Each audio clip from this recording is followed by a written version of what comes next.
It's the Phoenix, Arizona weather discussion for Friday, the 9th of July. I'm Michael Groff. The big weather headline around here for today and through the weekend will be the excessive heat. And the only relief to be found will come in the form of a few isolated thunderstorms, mainly over the higher terrain, although there is a small chance we could see some storms here in the lower deserts. But a more dramatic increase in clouds, moisture, and rain chances will come in here next week, and that will correspond with much lower temperatures as well. All right, we'll talk about all of that in just a moment, but first, it's Friday, so that means it's Photo Friday here, where we take a look at some of the photos and or videos that you guys have submitted.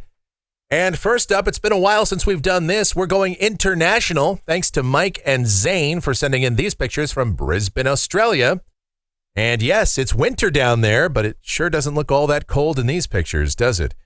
Naturally, of course, Brisbane is on the Gold Coast. Temperatures are fairly moderate there, but that is a very scenic view. I'm kind of jealous. And then we have some pictures from Ryan Seek. Most of these were taken just south of the valley. There is one here from Picacho Peak as well. And this was from last Saturday. He tried to catch some of the storm action that we saw. And if you were in the West Valley, you definitely got plenty of showers and thunderstorms. Some spots saw over an inch of rain, but just to the south of the valley near Maricopa on the I-8, not much rain to be had, unfortunately. And Ryan also has some time-lapse video for us to take a look at here. And I know he's a little bit disappointed because he didn't get the vivid lightning or the prolific dust storms or hail or heavy rain, as we all are whenever we don't see that during the monsoon. But it's going to come sooner or later, especially down there south of the valley. That's a fairly common area for strong storms as we go through the monsoon, and plenty of opportunities for that next week. And if you want to get in on Photo Friday, you can email me, groffshow@gmail.com. That is GROFF show@gmail.com for Photo Friday. And I just realized we've been doing Photo Friday now for a year here on the weather videos. Time really flies. Okay, as we take a look at the climate stats from yesterday, 112 degrees, the afternoon high. 92 was the very warm morning low, although not a record warm morning low. That was 95 degrees, set in 2017. The normal high, 107, the normal low, 84. And as we take a peek outside here at a minute past 8 a.m., we've got mostly sunny sky, and we're sitting at 95 degrees at Sky Harbor, but the dew point way up at 65, so it's uncomfortable. Relative humidity, 37%. The winds are light, and the barometer is steady. Temperatures right now, yes, it is already pretty warm out there, mostly upper 80s to middle 90s through much of the metro, but that only tells you half the story. It again feels very humid out there with dew points well up in the 60s to around 70. Down there in Chandler, dew point of 71. Yikes. The upper air look this morning, the big features on the board. There's Tropical Storm Elsa over the northeast. That is rapidly moving out. We've got a disturbance along the Texas coast once again, heavy rain down there. And our intense upper ridge remains here over the southwestern United States, upper heights around 597 decameters. And so the net result of that is very hot temperatures with only isolated thunderstorms to provide any relief. Here's the watch warning map. Still have a number of flash flood watches and warnings for the Northeast in association with Elsa. Tropical storm warnings in effect there as well. Some flood watches and advisories for Texas. And out here in the West, it's all about the heat. Excessive heat warnings extend from Arizona north and westward through the Intermountain region, the Great Basin, the valleys of California, up into the Pacific Northwest. For Phoenix specifically, our excessive heat warning is in effect from 10 a.m. this morning through 8 p.m. Saturday. And then after that, we will start to see a moderating of temperatures. The convective outlook for today, an enhanced risk of severe storms over parts of Iowa, Missouri, and Illinois, including St. Louis. And here's another update on Elsa. Top winds are at 50 miles per hour. Again, this system crossing over Long Island, racing off to the northeast. It'll be over the coast of Maine by this afternoon and up into the Canadian Maritimes tonight. And by tomorrow and over the weekend, it will be very quickly ejecting out into the North Atlantic. All right, here's the precipitation outlook. This is valid through next Friday morning from the WPC. Rain amounts in Phoenix generally under a tenth of an inch. Could see amounts closing in on an inch in a few spots across the rim country, the eastern mountains and southeastern portions of the state. But as I say every single day, and we always get new viewers, so forgive me for repeating myself, but your amount will vary, as it usually does during the monsoon.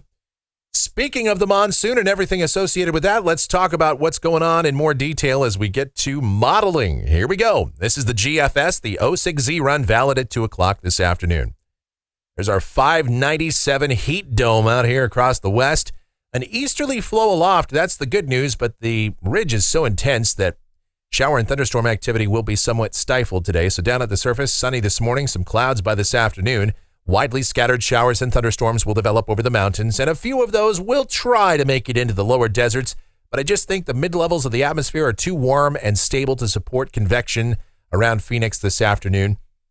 If we see any storms at all, they might not be till later tonight or maybe in the very early hours tomorrow. Highs this afternoon, 109 to 112, and with that, humidity still fairly high, dew points around 60. It's just going to feel oppressive. So try to stay indoors, drink plenty of water if you have to be out in this, and you know the deal by now. All right, tonight, partly cloudy sky, slight chance of a shower or storm coming in the late evening or overnight hours. A few of those storms could come in here by that point. Evidence of maybe a disturbance across northern Mexico. We could see one of these little MCVs come up here into southern Arizona tonight, but just a small chance of catching a storm. And overnight lows will be very warm with the humidity levels elevated and the potential of clouds coming in, generally in the mid-80s to lower 90s. And then tomorrow, mostly sunny and hot once again, only an isolated shower or thunderstorm possible by the late evening, and highs 111 to 114. Now as we go to Sunday, we'll start to see the ridge going into a weakening phase here, but it's still going to be very hot. Highs 109 to 112, and mostly sunny to partly cloudy sky by the afternoon, and widely scattered showers and thunderstorms over the higher terrain, and a few storms will get into the lower deserts. On Monday, we start to see the weather pattern begin to change here. The ridge will continue to sit just to the north of us. It will be weakening. An easterly flow continues, and that disturbance that we've been seeing over Texas, that inverted trough, that will be making its way through northern Mexico. Plenty of monsoon moisture gradually making its way into northwest Mexico and southern and eastern Arizona by that time. So scattered showers and thunderstorms over the mountains, widely scattered storms getting into the lower deserts Monday afternoon, Monday evening. High temperatures fall back to around 105 to 109. That's pretty close to where we should be for this time of year. But the downtrend in temperatures will continue on Tuesday, highs 101 to 105. With deeper monsoon moisture coming in, scattered showers and thunderstorms, most numerous in the afternoon and nighttime hours.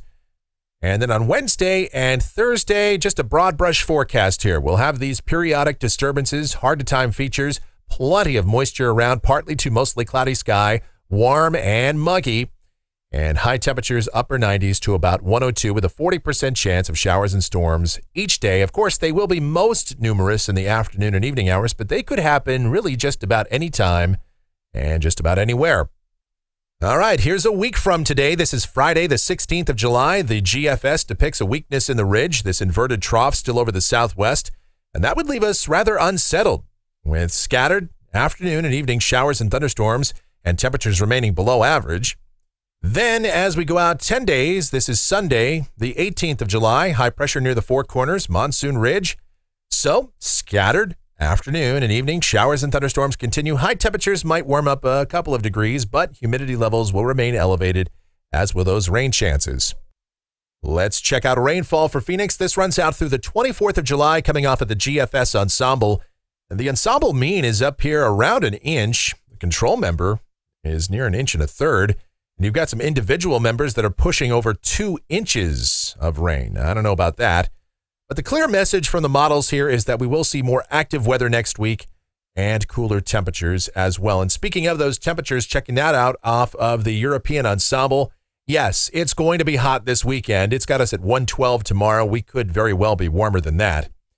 But then look at that. Next week, there may be a day or two where we don't even break the century mark. That could happen if we do, in fact, get that more robust moisture in here and better rain chances. We'll just have to see. And that's going to do it for the Phoenix, Arizona weather discussion for today. My next video will be back here on Wednesday morning of next week. That's the 14th of July. Taking a couple of days off. Haven't had any vacation since 2019. Only been that long. Wow. So I would, if I had a working laptop, still do the weather updates for you even while I am on vacation, but I don't.